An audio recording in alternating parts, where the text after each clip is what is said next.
இப்போ விஜய் என்ன சொல்றாரு, நான் தேர்தல் நடத்தை விதிகளை முறையாக பின்பற்றியும் எனக்கு ஏன் அப்படின்னா என்னன்னே அவருக்கு தெரியலையே. எனக்கு ஏன் அவர் முறையா நடந்துக்கிறாரா இல்லையாங்கிறது அப்புறங்க. அவருக்கு தேர்தல் நடத்தை விதிகளே யாருக்குமே தெரியல. விஜய் போற இடம் பூரா இலவு விழுகாத நாளே இல்லையே. நான் ஓப்பனாவே சொல்றேன், சாவு விழுகாம ஒரு கூட்டம் நடத்திருக்கிறாரா விஜய்னால? நீ மக்களை வாழ வைக்கிறது அப்புறம், உன்னை நம்பி வரவனே ஜாகடிக்கிறீங்க. கட்சிக்காரன் பாதிக்கப்படுகிற போது அவர்களை காப்பாற்றக்கூடிய தலைவனா இல்லை, குடும்ப தலைவனாகவும் இல்லை, கட்சி தலைவனாகவும் இல்லை, பெத்த தாய் தகப்பனையே அவர் தள்ளி வச்சிருக்கிறாரு என்கிற விமர்சனம் எல்லாம் வருகிற போது எதையுமே சரி செய்யாம நான் ஒரு சூப்பர்மேனு, நான் அப்படித்தான் இருப்பேன்.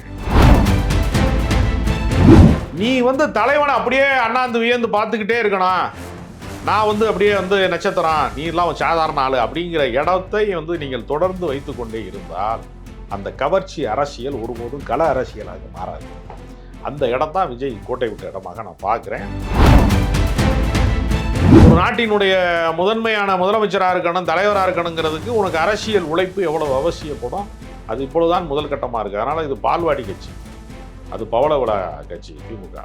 அதோட நான் போட்டி போடுறேன்னு சொல்றது நடைமுறைக்கு பொருத்தம்.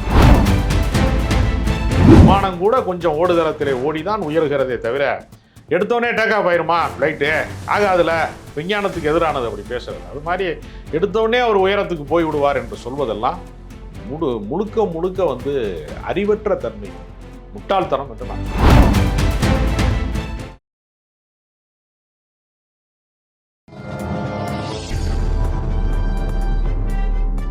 பத்திரிகை.com நேயர்களுக்கு இனிய வணக்கம். பரபரப்பான அரசியல் சூழலில் நம்மோடு இணைந்திருப்பவர் அரசியல் விமர்சகர் ராஜகம்பீரன் அவர்கள். வணக்கம் சார். வணக்கம். எல்லா கட்சிகளும் தீவிரமாக களத்துக்கு போய்கிட்டு இருக்கிற வேளையில் விஜயனுடைய அடுத்த அதிரடி ஆட்டம் நாளை முதல் தொடங்கும் என்று தெரிகிறது.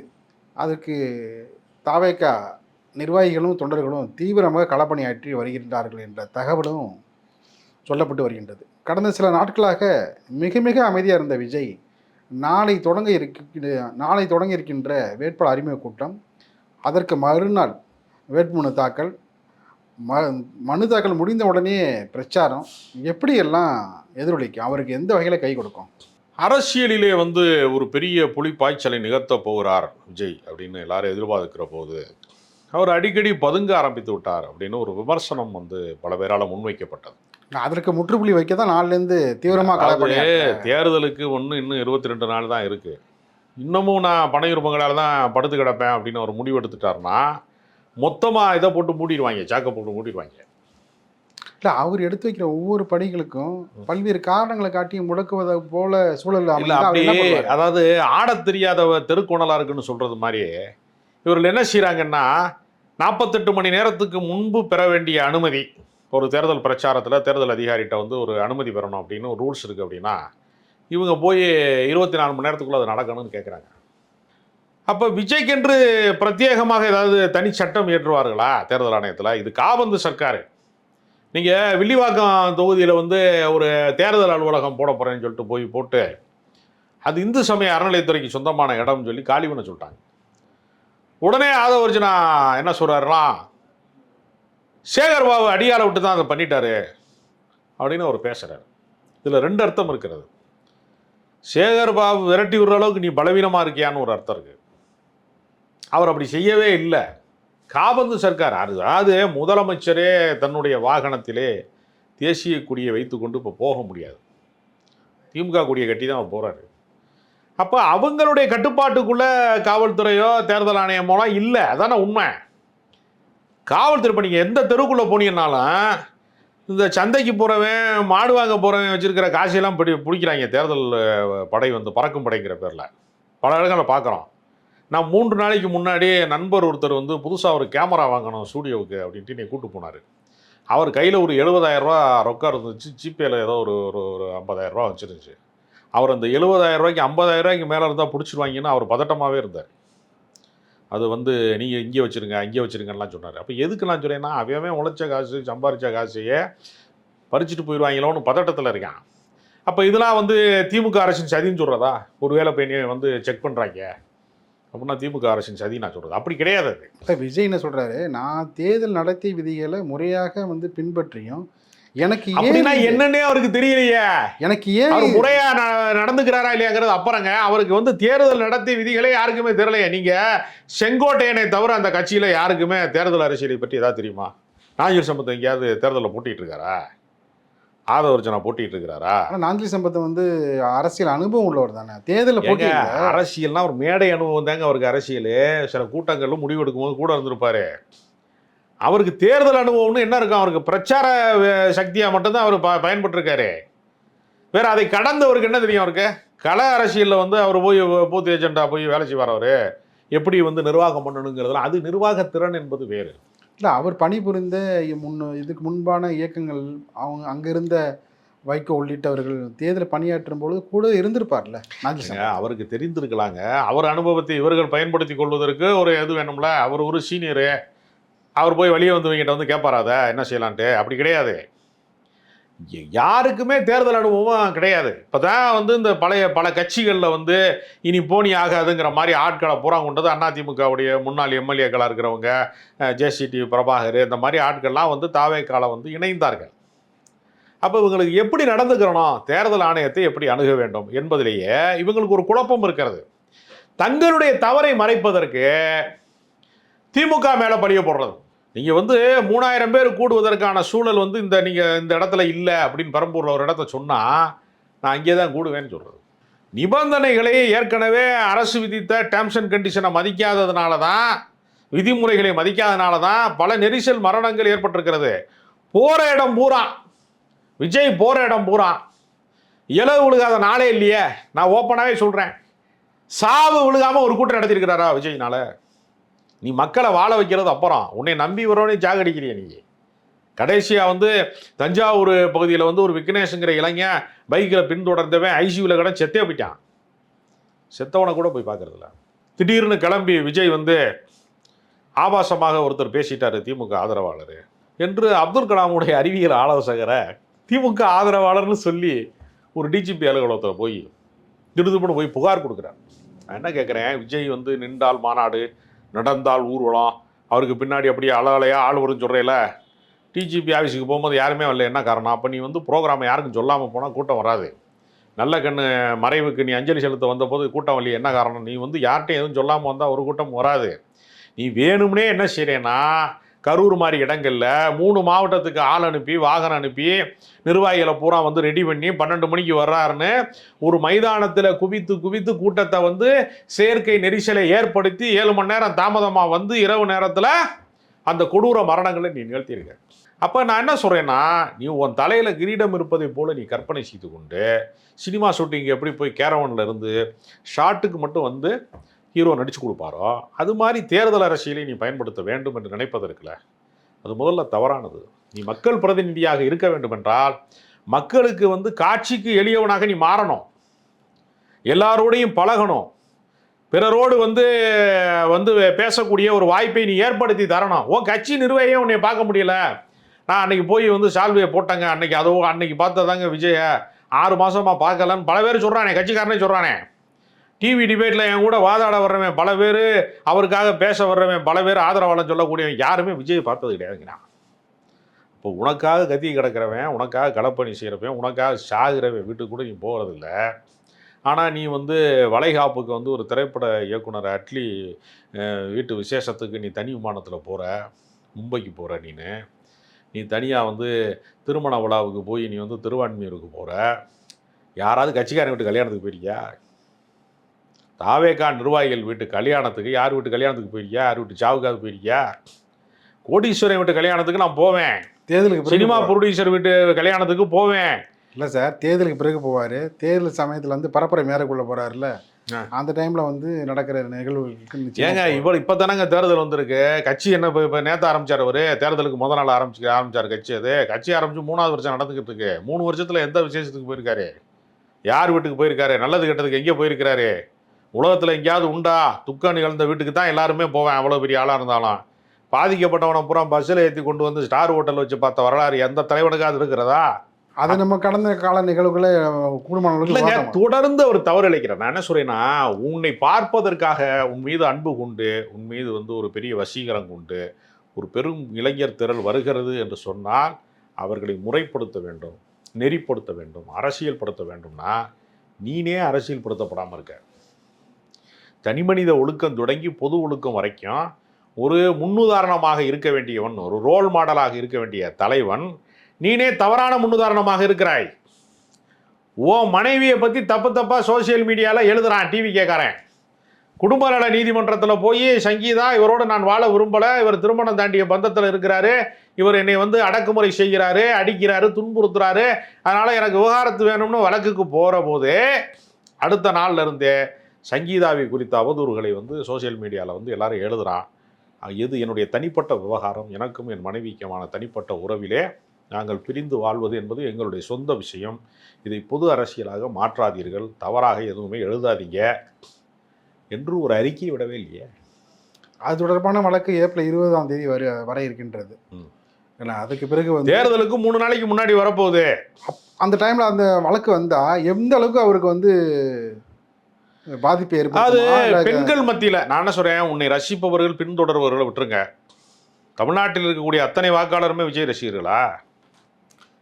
இல்ல அஜித் ரசிகர் எல்லா ரசிகரும் இருப்பான். அஜித் ரசிகர் மட்டும் கிடையாது, எல்லாரையும் ரசிக்கக்கூடியவன் இருப்பான். அப்ப எல்லாருமே உன்னுடைய ஆதரவாளர்கள் அல்ல.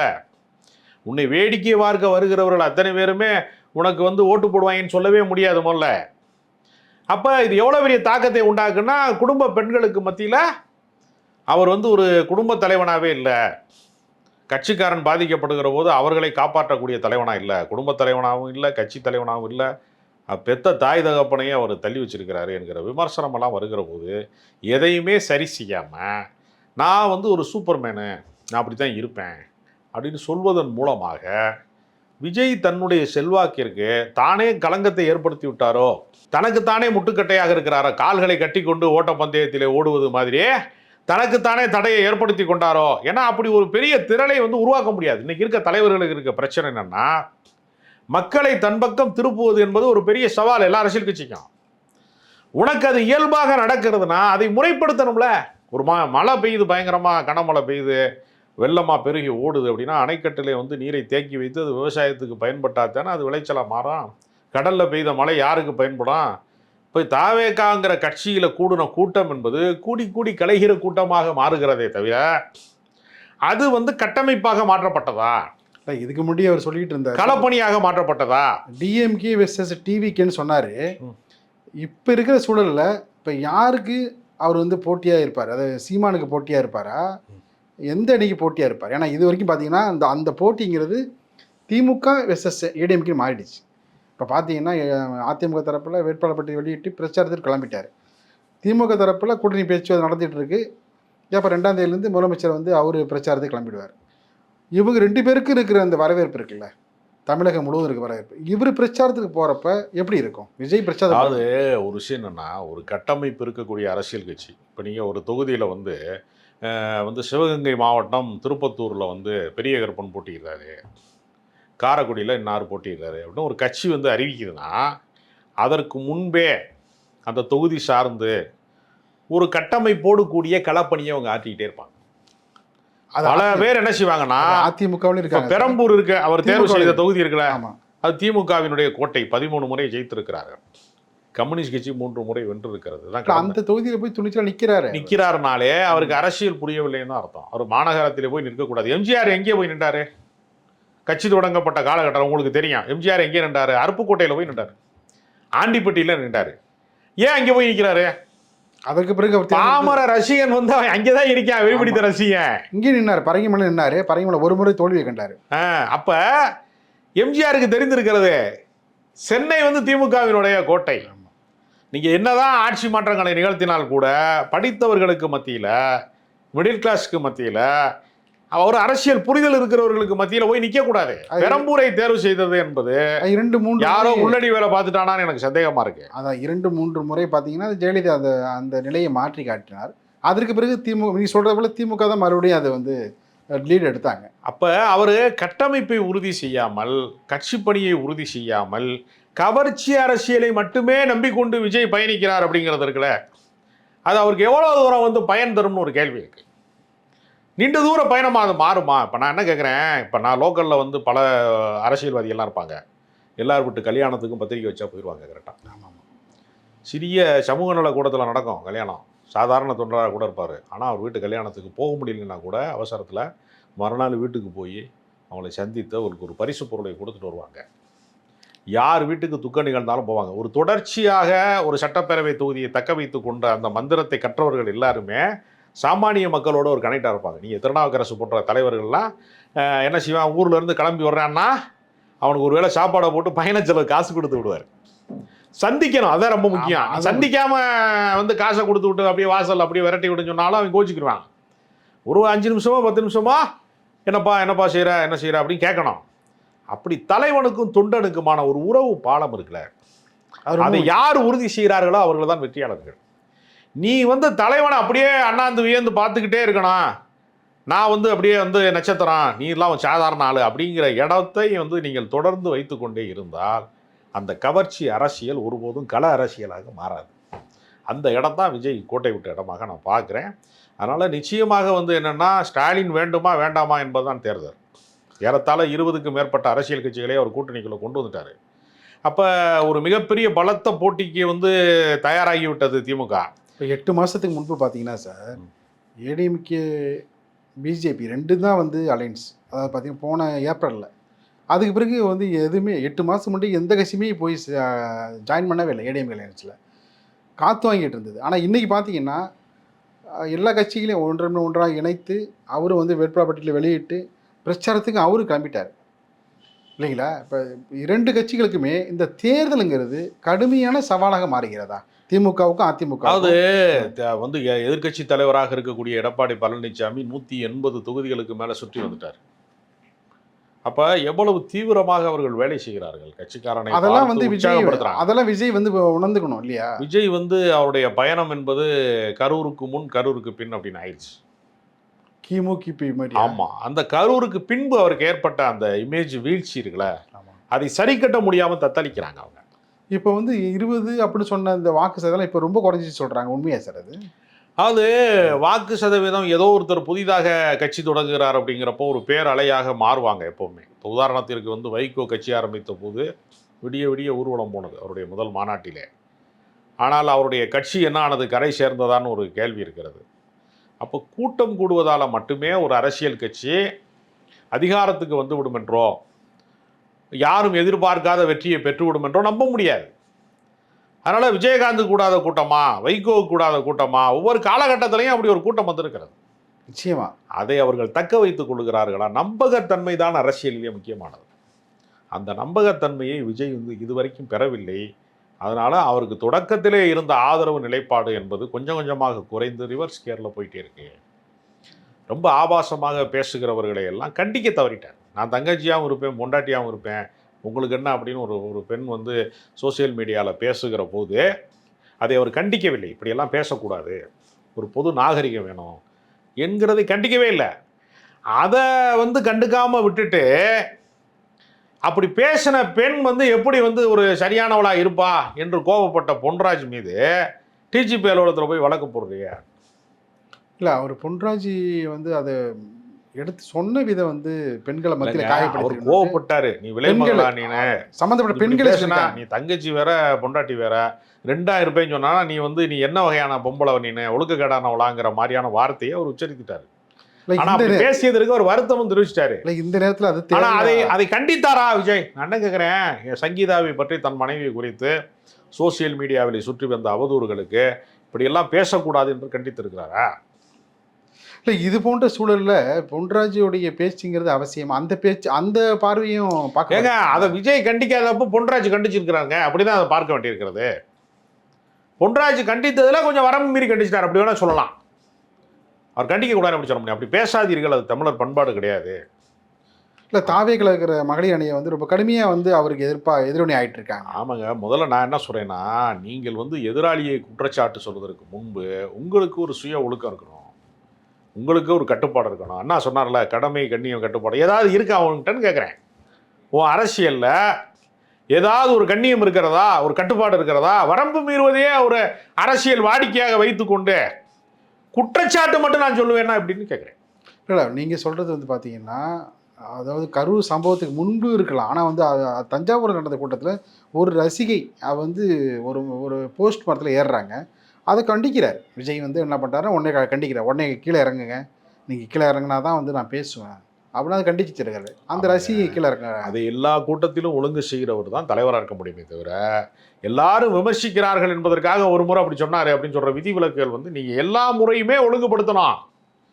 விசிகா கூட்டத்திலே வந்து ஆர்வ கோளாறா சில பேர் வந்து சிறுத்தை கட்சியில் இருக்கிறவங்க வந்து நடந்து கொள்கிற போது திருமாவளவன் மைக்கில் அதை கண்டிச்சு ஒழுங்குபடுத்துவார்.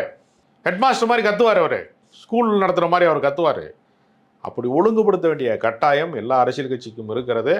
யாருடைய உயிரையும் திருப்பி தருவதற்கான ஆற்றல் எந்த அரசியல் கட்சி தலைவனுக்கோ எந்த சினிமா நடிகனுக்கோ கிடையாது. 50 உயிர்கள் போய்விட்டதே. தன்னை நம்பி வந்த கூட்டத்திலே தன்னை பார்க்க வந்தவர்கள், தன்னை நேசித்தவர்கள், விரும்பியவர்களுடைய மரணம் நிகழ்ந்து விட்டதே என்கிற குற்ற உணர்ச்சிக்கு கூட அவர்கள் ஆளாகவில்லை. அதை அவர்களுடைய பெருமிதமாக கருதக்கூடிய அளவுக்கு அவர்கள் வந்து மூர்க்கத்தனமாக அதை வந்து பெருமிதமாக நினைக்கிறார்கள் என்று சொல்லுகிற போது ரொம்ப வருந்தத்தக்கதாக இருக்கிறது. தமிழ்நாட்டிலே அரசியலற்ற ஒரு கூட்டம் இப்படி கிளம்பி வருவது அப்படிங்கிறது தமிழ்நாட்டினுடைய அரசியலுக்கு நல்லதல்ல. அதனால் பெரம்பூரில் வந்து விஜய் வந்து வெற்றி பெறுவார் அப்படிங்கிறதுக்கான எந்த சாத்தியக்கூறுகளுமே இல்லை. கட்சி ஒரு குறிப்பிடத்தக்க சதவீதத்தை தான் பெற முடியும். நீங்கள் சொன்ன வார்த்தை சரியானது. நாம் தமிழர் கட்சிக்கு போட்டி தான் வந்து தாவேகாவை தவிர திமுக என்கிற கட்டமைப்பு இருக்கக்கூடிய கட்சிக்கு ஒரே போட்டி அதிமுக மட்டும்தான். அந்த இடத்தை தாவேகா பெறுவது என்பதற்கு நெடுந்தூரம் பயணிக்க வேண்டுமே தவிர அவ்வளவு எளிதான விஷயம் அல்ல. ஸ்டாலினை வீழ்த்துவதற்கான தகுதியை விஜய் அடைவதற்கு இன்னும் நெடுங்காலம் உழைக்க வேண்டும். அது கட்சியினுடைய ஒரு கட்டமைப்பை உறுதி செய்ய வேண்டும். கருத்தியல் தெளிவு வேண்டும். பல சோதனைகளை சந்திக்க வேண்டும். அது அரசியலிலே அப்படி வந்து எடுப்பிலேயே வந்து ஒரு வண்டியை வந்து ஸ்டார்ட் பண்ணினா கூட எடுத்தோடனே ஃபஸ்ட்டு கியர் போட முடியாது. அதனால் அவர் வந்து எடுத்தோடனே வந்து நான் வந்து டாப் கியருக்கு போயிடுவேன்னு சொல்கிறது இருக்கு இல்லையா, எடுப்பிலேயே நான் எல்லாம் செஞ்சிருவேன்னு சொல்கிறது இருக்கு இல்லையா, அது நடைமுறைக்கு சாத்தியம் இல்லை. விமானம் கூட கொஞ்சம் ஓடுதளத்திலே ஓடி தான் உயர்கிறதே தவிர எடுத்தோடனே டேக் ஆஃப் ஆயிருமா ஃப்ளைட்டு, ஆகாதுல, விஞ்ஞானத்துக்கு எதிரானது அப்படி பேசுறது. அது மாதிரி எடுத்தோடனே அவர் உயரத்துக்கு போய் விடுவார் என்று சொல்வதெல்லாம் முழுக்க வந்து அறிவற்ற தன்மை, முட்டாள்தனம் என்று நான் சொல்ல விரும்புகிறேன். அரசியல் பாதையில் இன்னும் வந்து பயிற்சி எடுக்க வேண்டும்னு சொல்கிறீங்க. ஆமாம். 2 கூட்டணிகளை மீறி அவர் வந்து ஓவர்லுக் பண்ணுறதுக்கான அந்த இளைஞர் பட்டாளத்தை வச்சிருக்கிறாரு. 2 கட்சிகளை தாண்டிலாம் பட்டாளம் வைக்கல.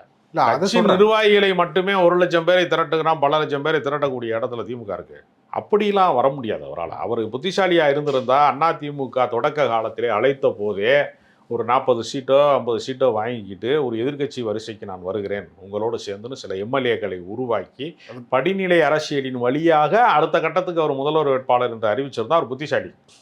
அவர் எடுத்தோடனே 2.5 வருஷம் நான் முதல்வராக இருக்கேன், நீனு 2 வருஷம் முதலமைச்சராக இருந்துக்க, நம்ம ஷேர் பண்ணிக்கிறோன்னு எடப்பாடி சொன்னோன்னா எடப்பாடி வந்து அரண்டு போய் ஓடி போயிட்டார். பாஜக கூட்டணிக்கே வந்து இதுக்கு எவ்வளவோ பரவாயில்ல.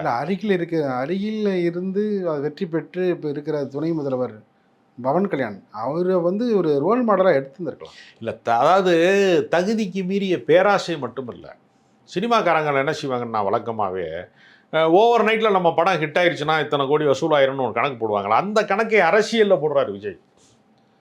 அதுதான் அவருடைய பெரிய பிரச்சனை. அரசியலிலே நீ எடுத்தெடுப்புலையே வந்து முதன்மையான ஆளாக மாறுவது என்பது சாத்தியமே இல்லை. நீ சினிமாலேயே 30 வருஷம் போராடி தான் முதன்மை இடத்துக்கு வந்திருக்க. நீ படம் நடிக்கும் போது, நாளைய தீர்ப்பு நடிக்கும் போது, ரசிகன் நடிக்கும் போது, கோயம்புத்தூர் மாப்பிள்ளை நடிக்கும் போது உச்ச நட்சத்திரமாக மாறிட்டாரா என்ன அவர்? அப்படி இல்லை. பூவே உனக்காக மாதிரி படம், காதலுக்கு மரியாதை மாதிரி படம் வந்த பின்பு தான் அவர் கவனமே பெற்றார். அப்போ ஒரு திரைப்பட வாழ்க்கைக்கு ஒரு நிழலாக வந்து ஒரு பிம்ப அரசியல் மாதிரி கொஞ்ச நேரம் கேரக்டராக வந்துட்டு போகிற கதாபாத்திரத்துக்கு 2 மணி நேரம் பொழுதுபோக்கு என்டர்டெயின்மெண்ட்டுக்கே நீ 30 ஆண்டு காலம் உழைக்கணும்னா ஒரு நாட்டினுடைய முதன்மையான முதலமைச்சராக இருக்கணும், தலைவராக இருக்கணுங்கிறதுக்கு உனக்கு அரசியல் உழைப்பு எவ்வளோ அவசியப்படும். அது இப்பொழுதுதான் முதல் கட்டமாக இருக்குது. அதனால் இது பால்வாடி கட்சி, அது பவள விழா கட்சி திமுக. அதோட நான் போட்டி போடுறேன்னு சொல்கிறது நடைமுறைக்கு பொருத்தமற்றது. விஜய் ஒரு பக்கம் பாதிப்பை ஏற்படுத்துவார், தாக்கத்தை ஏற்படுத்துவார் என்று கூறி வந்த நிலையில் இப்போ திடீர்னு பார்த்தீங்கன்னா மருத்துவர் ராமதாஸ் அவர்களும் அம்மையார் திருமதி சசிகலா அவர்களும் அவருடைய கூட்டணி அதுவும் ஒரு மிகப்பெரிய ஒரு பாதிப்பை ஏற்படுத்தும் அப்படின்னு சொல்கிறாங்க. பாமக நிற்கும் இடத்துல ஒரு 18 இடங்களில் போட்டி வேட்பாளர் நிறுத்துவதற்கு மருத்துவர் ராமதாஸ் அவர்கள் தீவிரமாகி வருகிறார். இதற்கு பின்னணி அரசியல் என்ன சார்? எப்படியெல்லாம் அரசியல்னா தன்னுடைய கட்டுப்பாட்டை மீறி வந்து அன்புமணி நடந்து கொள்கிறார் என்கிற கோபத்தில் இருக்கக்கூடிய ராமதாஸ் வாக்குகளை சிதறடிப்பதற்கு தன் சமூகத்திலே தனக்கு செல்வாக்கு இருக்கிறது என்பதை காட்டுவதற்கு வேட்பாளர் நிறுத்துகிறார். எடப்பாடி என்னை தாண்டி போய்விட்டார், எல்லை மீறி விட்டார், நான் கொடுத்த அதிகாரத்தை வைத்து என்னையே ஒடுக்குவதற்கான, இல்லாமல் செய்வதற்கான வேலையை செய்து விட்டார் என்கிற கோபத்திலே சசிகலா அதே மாதிரி வாக்குகளை சிதறடிப்பதற்கு தன் சமூகத்திடத்திலே அவர் ஒரு கோரிக்கை வைக்கிறார். அப்ப ரெண்டு பேருமே அழிவு பாதைக்குத்தான் ஆசைப்படுகிறார்களே தவிர ஆக்க சக்தியாக மாற முடியுமான்னா மாறவே முடியாது. வாக்குகளை சிதறடிப்பது என்பதற்கான திட்டத்துல தான் தாவேகாவும் இருக்கிறது, ராமதாசும் இருக்கிறார், சசிகலாவும் இருக்கிறாங்க. இவங்கெல்லாம் வாக்குகளை சிதறடிப்பாங்க. யாரின் வாக்குகளை என்கிறதுல தான் இங்கே பிரச்சனை இருக்கிறது. அந்த அடிப்படையில் பார்க்கிற போது அவர்கள் யாரினுடைய வாக்கை பெற, ஏன்னா தன்னை எம்ஜிஆராக கருதி கொள்கிறார் விஜய் என்கிற போது அதிமுகவினுடைய வாக்கு வங்கியை சிதறடிப்பதற்கு முயற்சி செய்கிறார். அதனால் முதல் தலைமுறை வாக்காளர்களிலே ஒரு சிறு பகுதி விஜய்க்கு வாக்களிப்பார்கள் என்பதில் எனக்கு மாற்று கருத்து இல்லை. ரெண்டு பேரும் அரசியல் தெரிந்தவர்கள். அதனால தான் இன்னைக்கு பார்த்தீங்கன்னா சசிகலா அவர்களை நடிகர் கார்த்திக் அவர் போய் சந்தித்து பேசியிருக்கிறாரு. ஏன்னா அவரும் ஏற்கனவே தென் மாவட்டங்களில் ஒரு மிகப்பெரிய இளைஞர் கூட்டத்தை தன்னுடைய கட்சியில் வைத்திருப்பவர் தான் நடிகர் கார்த்தி அவர்கள். அது வேறு இது விதமான கூட்டணிகளை அந்த கார்த்தியை போன தலைமுறை அறியும். இப்பொழுதுனா கார்த்தின்னு சொன்னாலே பருத்தி வீரனில் நடித்தவரான்னு கேட்கக்கூடிய அந்த கார்த்தி வந்துட்டார். அதனால் அவருக்கு ஒரு காலகட்டத்திலே ரசிகர்கள் இருந்தார்கள் என்கிற ஒரு சூழல் இருந்தது. அப்போது அவர் அந்த கட்சிகள் எல்லாம் பார்வர்டு பிளாக் கட்சியிலெல்லாம் போய் அவர் தலைவராக இருந்தார்.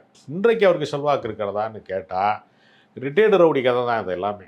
ஒரு காலத்தில் நானும் ரவுடி தான் சொல்கிறது தான். நீங்கள் வயசான ஆளுகள்லாம் நீங்கள் பார்த்தீங்கன்னா கதை சொல்லும் போது, நான் அந்த காலத்தில் நீந்தி அடித்து இங்கேருந்து போனேன் தெரியுமா 5 கிலோமீட்டர்னு ஏன் சொல்கிறாருன்னா இன்றைக்கி அவரால் நடக்க முடியாது. கடந்த கால நினைவுகளின் வழியாக இளைப்பாருக்கிறார். அது மாதிரி தான் இது. கார்த்திக்கு செல்வாக்கு இருந்த காலம் என்று ஒன்று இருந்தது.